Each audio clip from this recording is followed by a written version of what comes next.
அனைவருக்கும் வணக்கம். 2025 குரூப் 2 மற்றும் 2A எக்ஸாமுக்கான ஃப்ரீ டெஸ்ட் பேட்ச் தான் நம்ம பார்த்துட்டு இருக்கோம். அதன்படி டெஸ்ட் 4 தான் இன்னைக்கு பார்க்க போறோம். இந்த கொஸ்டின் பேப்பர் வந்து கீழே டிஸ்கிரிப்ஷன்ல இருக்குங்க. அதை டவுன்லோட் பண்ணி டெஸ்ட் எழுதிட்டு ஆன்சர் செக் பண்றதுக்கு இந்த வீடியோ நீங்க பார்க்கலாம். டெஸ்ட் 1, டெஸ்ட் 2, டெஸ்ட் 3 இதற்கான வீடியோ கீழே டிஸ்கிரிப்ஷன்ல இருக்கும். அதையும் போய் பார்த்துருங்க. அதே போல அடுத்தடுத்த டெஸ்ட் எழுதுவதற்கு நாங்கள் உங்களுக்கு கொஸ்டின் பேப்பர் இல்லை டெஸ்ட் பற்றிய தகவல்கள் எதனா சொல்லணும்னா ஒரு வாட்ஸ்அப் குரூப்பில் தான் சொல்லுவோம். அந்த வாட்ஸ்அப் குரூப்போட லிங்க்கும் கீழே டிஸ்கிரிப்ஷனில் இருக்கும். மறக்காமல் அந்த வாட்ஸ்அப் குரூப்பில் ஜாயின் பண்ணிக்கோங்க. ரொம்ப இம்பார்ட்டன்ட். ஏன்னா நாங்கள் உங்களுக்கு என்ன சொல்லணும்னாலும் அந்த வாட்ஸ்அப் குரூப்பில் தான் சொல்லுவோம். இந்த டெஸ்ட்டுக்கான ஷெடியூல் பாருங்கள். இந்தியன் பாலிட்டியிலிருந்து தேர்தல், இந்திய நீதி அமைப்பு இந்த 2 டாபிக்ல தான் கொஸ்டின் கேட்டிருக்கோம். இந்த வீடியோக்கு உங்களுடைய லைக் மற்றும் கமெண்ட் பண்ணி சப்ஸ்கிரைப் பண்ணுங்க. ஏன்னா அடுத்தடுத்த வீடியோ பண்ணுவதற்கு எங்களுக்கு அது ஒரு உந்துதலா இருக்கும். மறக்காம எங்களுக்கு நீங்க சப்போர்ட் பண்ணுங்க. முதல் கேள்வி, பின்வரும் கூற்றுகளை ஆராய்க. 1. உச்சநீதிமன்றத்தை பற்றி கூறும் சட்டப்பிரிவுகள் 124 இருந்து 147 வரை. உயர்நீதிமன்றத்தை பற்றி கூறும் சட்டப்பிரிவுகள் 214 இருந்து 232 வரை. தெரிஞ்சுங்க, கமெண்ட்ல ஆன்சர் பண்ணுங்க. இந்த 2 கூற்றுகளை பாருங்க. சரியான கூற்று எது, தவறான கூற்று எதுன்னு சொல்லலாம். இல்ல ரெண்டுமே சரியா, இல்ல ரெண்டுமே தவறான்னு பாருங்க. ஆன்சர் பாருங்க. ஆன்சர் ஆப்ஷன் ஏ, 1 மட்டும்தான் சரி. உச்சநீதிமன்றத்தை பற்றி கூறும் சட்டப்பிரிவுகள் 124 இருந்து 147 வரை. 2ல என்ன தவறு பாருங்க. உயர்நீதிமன்றத்தை பற்றி கூறும் சட்டப்பிரிவுகள் 214 இருந்து 231 வரை. இங்க 32 கூத்திருக்கோம், தப்பு. 231 வரை. அதே போல உச்ச நீதிமன்றத்தை பற்றி கூறும் பகுதி கேட்டாங்கன்னா 5, உயர்நீதிமன்றத்தை பற்றி கூறும் பகுதி 6. இதையும் நோட் பண்ணி வச்சுக்கோங்க. உச்சநீதிமன்றத்தை பற்றி கூறும் பகுதி 5 சட்டப்பிரிவுகள் 124 இருந்து 147 வரை. உயர்நீதிமன்றத்தை பற்றி கூறும் பகுதி 6 சட்டப்பிரிவுகள் 214 இருந்து 232 வரை. அடுத்து, இந்தியாவில் கூட்டாட்சி நீதிமன்றம் அமையதுக்கு காரணமாக இருந்த சட்டம் எது? இந்தியாவில் கூட்டாட்சி நீதிமன்றம் அமைய காரணமாக இருந்த சட்டம் எது? அரசு சட்டம் 1935. இதுதான் இந்தியாவில் கூட்டாட்சி நீதிமன்றம் அமைய காரணமாக இருந்த சட்டம். கூட்டாட்சி நீதிமன்றம் எங்கு அமைக்கப்பட்டதுன்னா டெல்லியில் அமைக்கப்பட்டது. டெல்லியில் கூட்டாட்சி நீதிமன்றம் அமைக்கப்பட்டது. எந்த ஆண்டு? அரசு சட்டம் 1935 இந்த ஆண்டுல தான் அமைக்கப்பட்டிருக்கு. அதன்படி ஒரு தலைமை நீதிபதி 6 நீதிபதிகள் கொண்ட அமைப்பாக இருந்திருக்கு. அப்போ ஒரு தலைமை நீதிபதி 6 நீதிபதிகள் கொண்ட அமைப்பாக இருந்திருக்கு. ஆன்சர் பாருங்க. அரசு சட்டம் 1935, ஆப்ஷன் டி. இந்த ஒழுங்குமுறை சட்டம் இது ரொம்ப இம்பார்ட்டன்ட். ஏன்னா இந்த சட்டம் தான் நீதிமன்றம் அமைய, இந்தியாவில் நீதிமன்றம் அமைய காரணமாக இருந்த சட்டம் இந்த ஒழுங்குமுறை சட்டம் 1773. இதன்படிதான் கொல்கத்தாவில் 1774 நீதிமன்றம் அமைக்கப்பட்டது. இந்தியாவில் நீதிமன்றம் ஒழுங்குமுறை சட்டத்தின்படி தான் அமைக்கப்பட்டது. 1774 அமைக்கப்பட்டது. கொல்கத்தாவில் அமைக்கப்பட்டது. அதே போல இந்த சாசன சட்டம் இதுவும் இம்பார்ட்டன்ட். ஏன்னா கல்விக்கான 1 லட்சம் நிதியை வழங்கிய சட்டம் தான் இந்த சாசன சட்டம் 1813. இந்த சட்டம் தான் கல்விக்கான 1 லட்சம் நிதியை நமக்கு வழங்கியது. நம்மளுக்கான ஆன்சர் என்ன? ஆப்ஷன் டி, அரசு சட்டம் 1935 கூட்டாட்சி நீதிமன்றம் அமைய காரணமாக இருந்த சட்டம். 3வது கேள்வி, கூற்று ஏ, தற்போது உள்ள உச்சநீதிமன்ற நீதிபதிகளின் எண்ணிக்கை 34. காரணம் பாருங்க. இந்த உச்சநீதிமன்ற நீதிபதிகளின் எண்ணிக்கை 2019 இயற்றப்பட்ட மசோதாவின் அடிப்படையில் உள்ளது.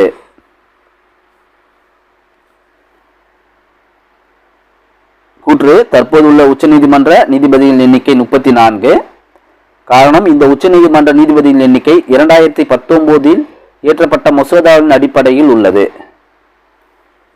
Answer option A. ஏ மற்றும் ஆர் இரண்டும் உண்மை. ஆர் என்பது ஏவின் சரியான விளக்கம். ரெண்டுமே சரிதான். ஓகேங்களா? ரெண்டுமே சரிதான்.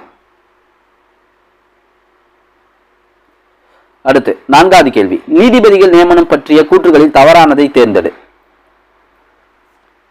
1. நீதிபதிகள் நியமனம் பற்றி கூறும் சட்டப்பிரிவு 126. 2 பாருங்க, உச்சநீதிமன்ற நீதிபதிகள் குடியரசுத் தலைவரால் நியமிக்கப்படுகின்றனர். 3. உச்சநீதிமன்ற குழுவை பற்றி அரசியலமைப்பு புத்தகத்தில் குறிப்பிட்டுள்ளனர். 4. உச்சநீதிமன்ற குழுவில் தலைமை நீதிபதி மற்றும் மூத்த நீதிபதிகள் என மொத்தம் 4 பேர் உள்ளனர்.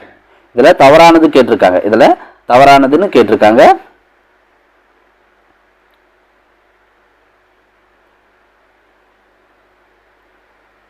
ஆன்சர் பாருங்க.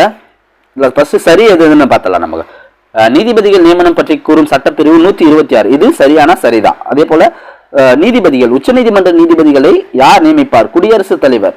உச்சநீதிமன்ற நீதிபதி அல்ல, உயர்நீதிமன்ற நீதிபதிகளையும் குடியரசுத் தலைவர் தான் நியமிப்பார். இதுவும் சரிதான்.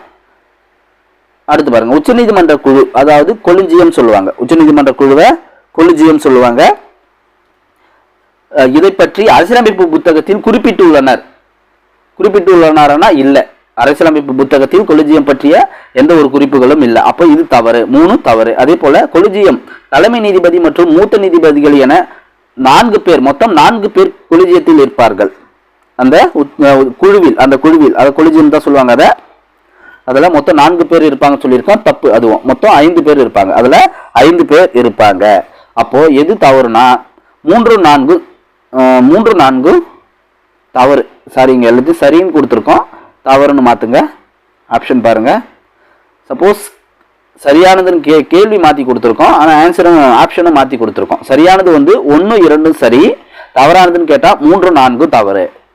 1, 2 சரி, ஆனால் 3, 4 தவறு. கேள்வியை நாங்கள் மாற்றி கொடுத்துருக்கோம். இப்போ 3, 4 என்ன தவறுன்னு சொன்னோம்? உச்சநீதிமன்ற குழுவை பற்றி அரசியலமைப்பு புத்தகத்தில் குறிப்பிட்டுள்ளனர் என்பது தவறு. குறிப்பிடல, கொலிஜியத்தை பற்றி குறிப்பிடல. அதே போல கொலிஜியத்தில் மொத்தம் 5 உறுப்பினர்கள் இருப்பாங்க. மொத்தம் 5 பேர் இருப்பாங்க. இங்க 4 பேர்னு கொடுத்துருக்கோம். இந்த கொலிஜியம் எப்போ அறிமுகம் செய்யப்பட்டதுன்னு கேட்பாங்க. அது 1993. 1993 தான் கொலிஜியம் அறிமுகம் செய்யப்பட்டிருக்கு. இங்க பாருங்க, கேள்வி தப்பா கொடுத்துருக்கோம். அதே போல ஆப்ஷனும் மாற்றி கொடுத்துருக்கோம். கொஞ்சம் தெளிவாக பார்த்துக்கோங்க. அடுத்து 5வது கேள்வி. இந்தியாவில் முதல் உயர்நீதிமன்றத்தின் முதல் அமர்வு எப்பொழுது நடைபெற்றது? இந்தியாவில் முதல் உயர்நீதிமன்றத்தின் முதல் அமர்வு எப்பொழுது நடைபெற்றது? ஆன்சர் 28 ஜனவரி 28 1950 ஜனவரி 28 தான் நடைபெறும். எப்போது முதல்ல அமைக்கப்பட்டது உயர்நீதிமன்றம்னா 1950 ஜனவரி 26. ஓகேங்களா? இது நடைமுறைக்கு வந்தது. முதல் அமர்வு ஜனவரி 28 1950 ஜனவரி 28. 6வது கேள்வி பாரு. பின்வரும் கூற்றுகளை ஆராய்க. 1. இந்திய அரசியலமைப்பில் நீதிபதிகள் பதவிக்காலம் என்று ஒரு குறிப்பிட்ட வருடம் குறிப்பிடப்படவில்லை. 2 பாருங்க. உச்சநீதிமன்ற நீதிபதிகளின் வயது வரம்பு 65. 3. உயர்நீதிமன்ற நீதிபதிகளின் வயது வரம்பு 63. கூற்றுகளை ஆராய்க. 1. இந்திய அரசியலமைப்பில் நீதிபதிகள் பதவிக்காலம் குறிப்பிட்ட வருடம் குறிப்பிடப்படவில்லை. அவங்களுக்குன்னு ஒரு பதவி காலம் இருக்கும்ல, அதை குறிப்பிடலன்னு சொல்றாங்க அரசியலமைப்பு புத்தகத்துல. உச்சநீதிமன்ற நீதிபதிகளின் வயது வரம்பு 65, உயர்நீதிமன்ற நீதிபதிகளின் வயது வரம்பு 63. இதுல சரியானது எது? அனைத்துமே சரிதான், 3மே சரிதான். அடுத்த கேள்வி 7வது கேள்வி. நீதிபதி ஆவதற்கான தகுதிகளை சரிபார்க்கவும்.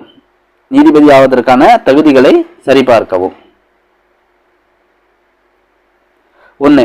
சட்டப்பிரிவு 124 146 வரை உள்ள விதிகள் இந்திய நீதித்துறை சார்ந்த விதிகள் பற்றி குறிப்பிடுகின்றன. 2 பாருங்க. குறைந்தது 5 வருடங்கள் உயர்நீதிமன்ற நீதிபதியாக பணியாற்றி இருக்க வேண்டும். 3 பாருங்க. 10 வருடங்கள் உயர்நீதிமன்ற வழக்கறிஞராக பணியாற்றி இருக்க வேண்டும். இதுல எது சரி எது தப்பு? தகுதிகள், நீதிபதி ஆவதற்கான தகுதிகள் 2மே சரிதான், 2ம் 3ம் சரிதான். ஆனா 1 ஃபர்ஸ்ட்ல கொடுத்திருக்க பாயிண்ட் தப்பு. 124 146 வரை உள்ள விதிகள் இந்திய நீதித்துறையை சார்ந்த விதிகள் பற்றி குறிப்பிடுங்கன்னு சொல்லியிருக்கல, அது தப்பு தான். 124 147 வரை 147 வரை தான் நீதித்துறை பற்றி குறிப்பிடுகிறது. இது 2மே சரிதான். நீதிபதி ஆவதற்கான தகுதிகள் சொல்லியிருக்கல, குறைந்தது 5 வருடம் உயர்நீதிமன்ற நீதிபதியாக இருக்கணும், 10 வருடம் உயர்நீதிமன்றத்தில் வழக்கறிஞராக பணியாற்றி இருக்க வேண்டும். இந்த 2 தகுதிகளும் இருந்திருக்க வேண்டும் நீதிபதி ஆகுவதற்கு. இதுல ஆன்சர் பாருங்க. ஆன்சர் 2, 3 மட்டும் சரி, 2, 3 சரி. 8வது கேள்வி. நீதிபதிகளின் ஊதியத்தை பற்றி கூறும் சட்டப்பிரிவுகள்.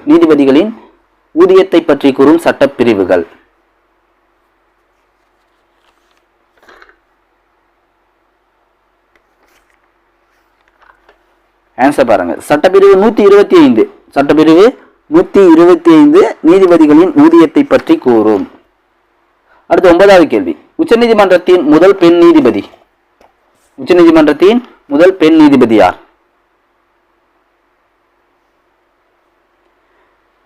M Fathima Beevi. Answer option B, M Fathima Beevi தான் உச்சநீதிமன்றத்தின் முதல் பெண் நீதிபதி.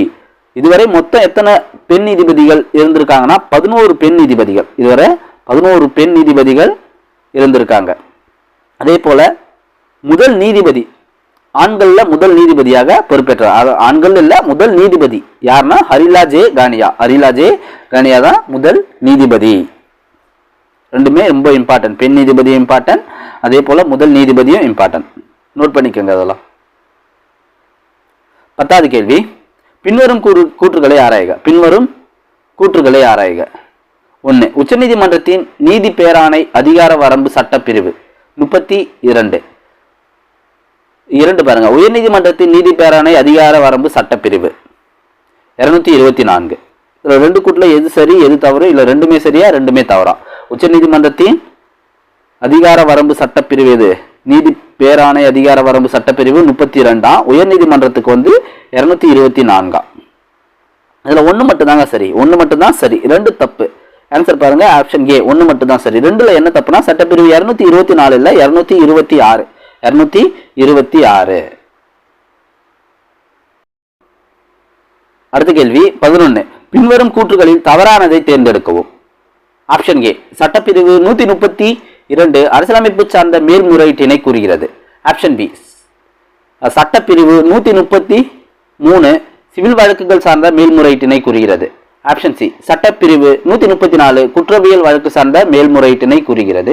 ஆப்ஷன் டி சட்டப்பிரிவு 135 சிறப்பு அனுமதி சார்ந்த மேல்முறையீட்டினை கூறுகிறது. இதுல தவறானது எது கேட்டிருக்காங்க? தவறானது ஆப்ஷன் டி சட்டப்பிரிவு 135 சிறப்பு அனுமதி சார்ந்த மேல்முறையீட்டினை கூறுகிறது என்பது தவறு. சிறப்பு அனுமதி சார்ந்த மேல்முறையீட்டினை கூறும் சட்டப்பிரிவு எதுன்னு கேட்டாங்கன்னா 136. 136 தான் இதற்கான ஆன்சர். ஓகேங்களா?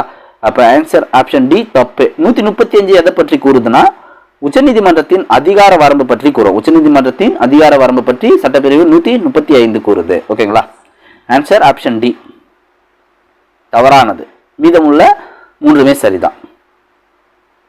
12வது கேள்வி. 2 அல்லது அதற்கு மேற்பட்ட மாநிலத்திற்கு ஒரே உயர் நீதிமன்றம் இருக்கலாம் என்று கூறும் சட்டப்பிரிவு என்ன? ரொம்ப இம்பார்ட்டன்ட் இது. 2 அல்லது அதற்கு மேற்பட்ட மாநிலத்திற்கு ஒரே உயர் நீதிமன்றம் இருக்கலாம் என்று கூறும் சட்டப்பிரிவு 231 சட்டப்பிரிவு 231. Answer option B. இது போல 2 அல்லது அதற்கு மேற்பட்ட ஒரே உயர் நீதிமன்றம் உள்ள மாநிலங்கள் எதுன்னு கமெண்ட்ல சொல்லுங்க. எந்தெந்த மாநிலத்தில் அது போல இருக்குன்னு கமெண்ட்ல சொல்லுங்க. அடுத்து 13வது கேள்வி. ஜுடிஷியல் ரிவ்யூ என்ற கருத்தை இந்தியா எங்கிருந்து பெற்றது? America. Answer option C America. Judicial review என்ற கருத்தை இந்தியா அமெரிக்காவிலிருந்து பெற்றது. 14வது கேள்வி. பின்வருவனவற்றில் சரியான கூற்றை தேர்ந்தெடுக்கவும். சரியான கூற்றை தேர்ந்தெடுக்க. 1. இந்திய தேர்தல் ஆணையம் ஒரு சுதந்திரமான அமைப்பாகும். இந்திய தேர்தல் ஆணையம் ஒரு சுதந்திரமான அமைப்பாகும். 2. இந்திய தேர்தல் ஆணையத்தை பற்றி அரசியலமைப்பு பகுதி 15 சட்டப்பிரிவு 324 இருந்து 329 வரை கூறுகிறது. இதுல சரியானது கேட்டிருக்காங்க. இந்திய தேர்தல் ஆணையம். இந்திய தேர்தல் ஆணையத்துடைய பெயர் என்ன? நிர்வாசன் சதன். என்ன பேரு? நிர்வாசன் சதன். இந்திய தேர்தல் ஆணையம் ஒரு சுதந்திரமான அமைப்பானா? ஆமா, எஸ், சரி. ஓகேங்களா? அதே போல இதனுடைய பகுதி என்ன? பகுதி 15. இது சரியானா? சரிதான். அதே போல சட்டப்பிரிவுகள் 324 இருந்து 329 வரை. இது சரியானா? இதுவும் சரிதான். அப்போ இரண்டுமே சரிதான். Answer option C. ஒன்னும் சரி, இரண்டும் சரி.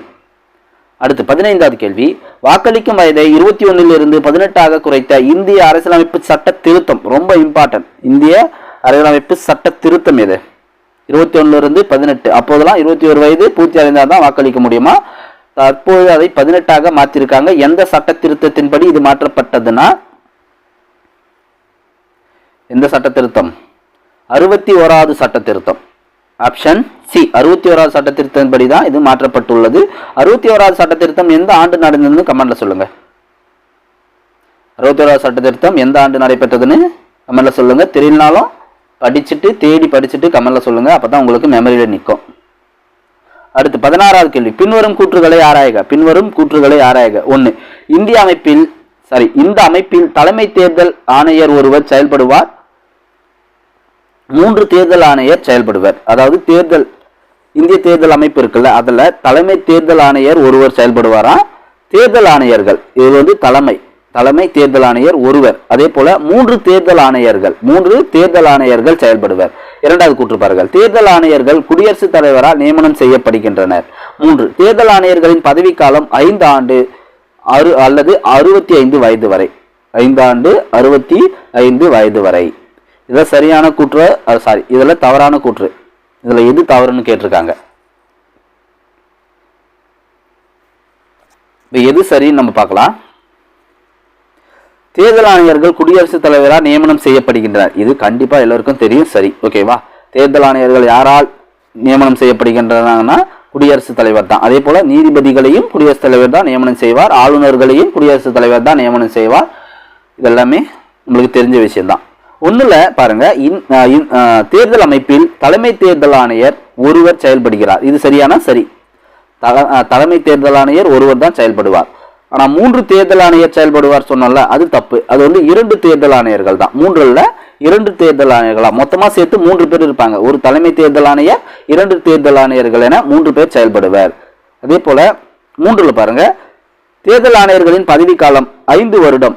அதாவது 5 ஆண்டு சொல்லியிருக்கலாம், தப்பு. 6 வருடம், 6 ஆண்டுகள் அல்லது 65 வரை. இது 2த்துல எதனா ஒண்ணு கம்ப்ளீட் ஆக சொல்ல அவங்களுடைய பதவிக்காலம் முடிஞ்சிடும். 1 6 வருஷம் அவங்க கம்ப்ளீட் பண்ணாங்கன்னா பதவிக்காலம் முடிஞ்சிடும். இல்லைன்னா அவங்களுடைய வயது 65 தாண்டிடுச்சுன்னா பதவிக்காலம் முடிஞ்சிடும். ஓகேங்களா? அப்போ சரியானது எதுன்னு கேட்டாங்கன்னா 1 மட்டும்தான் சரி. ஆனா நம்மளுடைய கொஸ்டின் என்ன? தவறானது தான். தவறு 1 தவறு 3 தவறு. ஆன்சர் பாருங்க, 1 தவறு 3 தவறு. ஆன்சர் ஆப்ஷன் சி, 1 தவறு 3 தவறு. அடுத்து 17வது கேள்வி. பின்வருவனவற்றில் தவறான கூற்றை தேர்ந்தெடுக்கவும். பாருங்க, பாராளுமன்ற தேர்தலை மத்திய தேர்தல் ஆணையம் நடத்துகிறது. பி. மாநில சட்டமன்றங்களுக்கான தேர்தலை மாநில தேர்தல் ஆணையம் நடத்துகிறது. சி. குடியரசுத் தலைவர் மற்றும் துணை குடியரசுத் தலைவருக்கான தேர்தலை மத்திய தேர்தல் ஆணையம் நடத்துகிறது. டி பாருங்க, பஞ்சாயத்து ராஜ் தேர்தலை மாநில தேர்தல் ஆணையம் நடத்துகிறது. இதுல தவறானது கேட்டிருக்காங்க. ஆப்ஷன் ஏ பாருங்க, பாராளுமன்ற தேர்தலை மத்திய தேர்தல் ஆணையம் நடத்துகிறது. சரியா? சரி. அதாவது மக்களவை, மாநிலங்களவை இந்த 2 தேர்தல்களையும் யார் நடத்துறாங்கன்னா மத்திய தேர்தல் ஆணையம். சரிதான். அடுத்து ஆப்ஷன் பி பாருங்க, மாநில சட்டமன்றங்களுக்கான தேர்தலை மாநில தேர்தல் ஆணையம் நடத்துகிறது. இது சரியான தப்பு. ஆப்ஷன் பி தப்பு. மாநில தேர்தல் ஆணையம் நடத்தல. எம்எல்ஏ எலெக்ஷனை மாநில தேர்தல் ஆணையம் நடத்தாது, மத்திய தேர்தல் ஆணையம் தான் நடத்தும். அப்ப தவறான கூற்று எது? ஆப்ஷன் பி தான் தவறு. 3 பாருங்க, குடியரசுத் தலைவர் மற்றும் துணை குடியரசுத் தலைவருக்கான தேர்தலை மத்திய தேர்தல் ஆணையம் நடத்துகிறது. இது சரியான சரிதான். ஓகேங்களா? அதே போல பஞ்சாயத்து ராஜ் தேர்தல் மாநில தேர்தல் ஆணையம் நடத்துகிறது. இது சரியான சரி. ஓகேங்களா? உள்ளாட்சி தேர்தலில் மாநில தேர்தல் ஆணையம் தான் நடத்தும். அப்போ நம்மளுக்கான கேள்வி என்ன? தவறான கூற்றை தேர்ந்தெடுக்கவும். ஆப்ஷன் பி தவறு. 18வது கேள்வி. இந்திய தேர்தல் ஆணையத்தின் மாதிரியை எந்த நாட்டின் தேர்தல் ஆணையத்தை பின்பற்றி எடுக்கப்பட்டது? இந்திய தேர்தல் ஆணையத்தின் மாதிரி எந்த தேர்தல் ஆணையத்தை பின்பற்றி எடுக்கப்பட்டது? இங்கிலாந்து. எங்கிருந்து எடுக்கப்பட்டது? இங்கிலாந்தை பின்பற்றி எடுக்கப்பட்டது. அடுத்து 19வது கேள்வி. இந்தியாவின் முதன்மை தேர்தல் ஆணையர். இந்தியாவின் முதன்மை தேர்தல் ஆணையர் யாரு? சுகுமார் சென். Option D Sukumar Sen.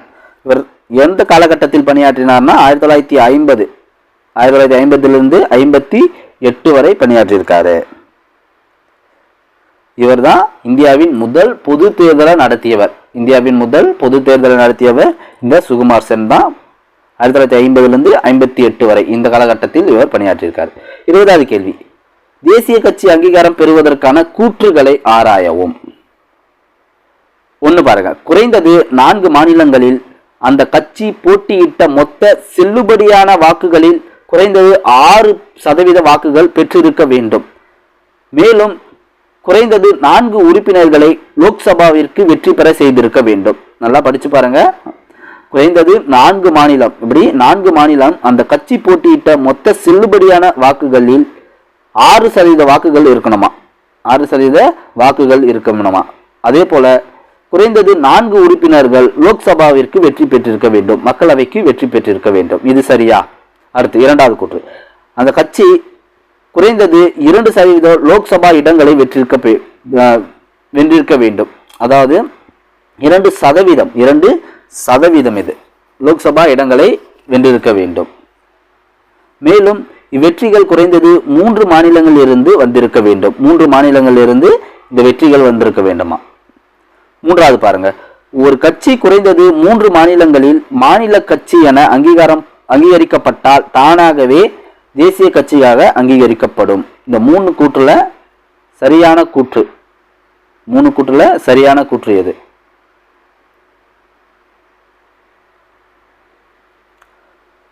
ஒன்னும் சரி 2 சரிதான், 1 சரி 2 சரிதான், 3 மட்டும் தான் தப்பு. 3 தவறு. 3ல என்ன தவறுனா, ஒரு கட்சி குறைந்தது 3 மாநிலத்தில் மாநில கட்சி அங்கீகாரம் பெற்றிருக்க வேண்டும் சொன்னல, தப்பு. 4 மாநிலம், அது 4 மாநிலத்தில். இந்த பாயிண்ட்ஸ் 3மே ரொம்ப இம்பார்ட்டன்ட்ங்க. தேசிய கட்சி அங்கீகாரம் பெற தகுதிகள் என்னென்ன, அதே போல மாநில கட்சி அங்கீகாரம் பெறுவதற்கான தகுதிகள் என்னென்னு கமெண்ட்ல சொல்லுங்க. ரொம்ப இம்பார்ட்டன்ட். இந்த 2 பாயிண்ட்ஸுமே ரொம்ப இம்பார்ட்டன்ட். தேசிய கட்சி அங்கீகாரம் பெறுவதற்கான தகுதி, மாநில கட்சி அங்கீகாரம் பெறுவதற்கான தகுதி. அடுத்து 21வது கேள்வி, பின்வருவனவற்றில் தேசிய கட்சி அங்கீகாரம் பெற்ற கட்சிகளில் பொருந்தாதது எது? தேசிய கட்சி அங்கீகாரம் பெற்ற கட்சிகளில் பொருந்தாதது. பகுஜன் சமாஜ் கட்சி இது தேசிய கட்சி அங்கீகாரம் பெற்றிருக்கு. அதே போல ஆம் ஆத்மி இதுவும் பெற்றிருக்கு. அதே போல நேஷனல் பப்ளிக் கட்சி இது பெற்றிருக்கான, இதுவும் பெற்றிருக்கு. அகில இந்திய திரிணாமுல் காங்கிரஸ் இது பெற்றிருக்கானா? இல்லை. ஓகேங்களா, திரிணாமுல் காங்கிரஸ் தேசிய கட்சி அங்கீகாரம் இன்னும் பெறவில்லை. ஆப்ஷன் டி தவறு.